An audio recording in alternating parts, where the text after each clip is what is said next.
Hi, this is Marty McGurk, and welcome to a Model Railroad Hobbyist Getting Real video extra. Mockups are a great way to plan a scene on a model railroad layout.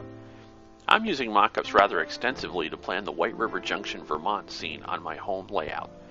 On this HO scale layout, this interchange point between the Central Vermont Railway and the Boston and Maine is a key scene, and one that I wanted to make sure I modeled as accurately as I possibly could. I started by identifying several key areas of the prototype that I knew I wanted to represent on my model railroad. The first of them was the station itself, obviously. For this, I used plans that had appeared in Model Railroader magazine to create the mock-up. The track is simply flex track that's been pinned in place with ordinary map pins. It makes it easy to move things around. One of the things I find when I'm working with the mock-ups is sometimes I make them a little too large. If I do that, it's a simple matter to adjust them, much easier than adjusting the finished model. Twin State Fruit Company is another key signature scene I wanted to include on the layout. As you can see, that billboard sign on the front of the building is certainly a recognizable element. But when I created my mock-up for this building, I found that the mock-up itself wouldn't fit on the layout. The solution was to add a small shelf to the front of the layout to add room for the building. The gates block is another element I wanted to include on the layout. Although I didn't want to devote a lot of space to a block of commercial buildings, I did want to capture the basic look of the structure. I created the mock-up and then trimmed it to fit. Ultimately, it'll be a sort of a three-dimensional relief backdrop element on the layout. Leaving the gates block behind, we arrive at the Bridge Street overpass scene.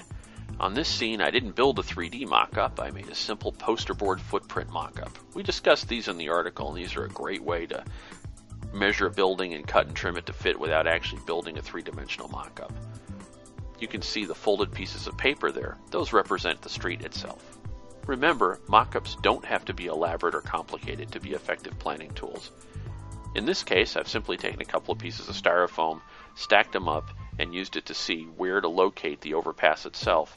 That way I can make this decision now in a mock-up form rather than cut into the plywood and realize the bridge should be 6 inches to the left or a foot to the right. Moving on, we reach the freight yard. Behind the freight yard is the Ward Baking Company. Now, the front of Ward Baking isn't too much to look at. That actually faces the backdrop on my layout. But the rear wall of Ward Baking faces the Central Vermont Freight Yard. It has this recognizable billboard sign that's still there today and is certainly a recognizable signature element. The small red mock-up you see there in the middle represents the Ward Baking building. Moving to the right, we reach the freight yard itself, and you can see the engine terminal and turntable in the distance. The locomotive servicing area at White River Junction was a key division point on the railroad.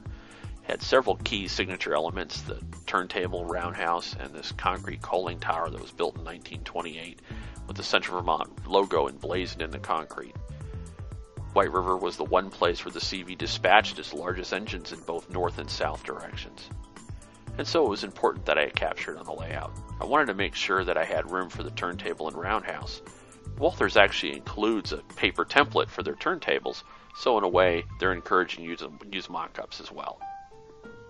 That's all for now. I hope you picked up some tips on using mock-ups on your layout, and be sure to read Model Railroad Hobbyist magazine for more great tips every month, online, forever free.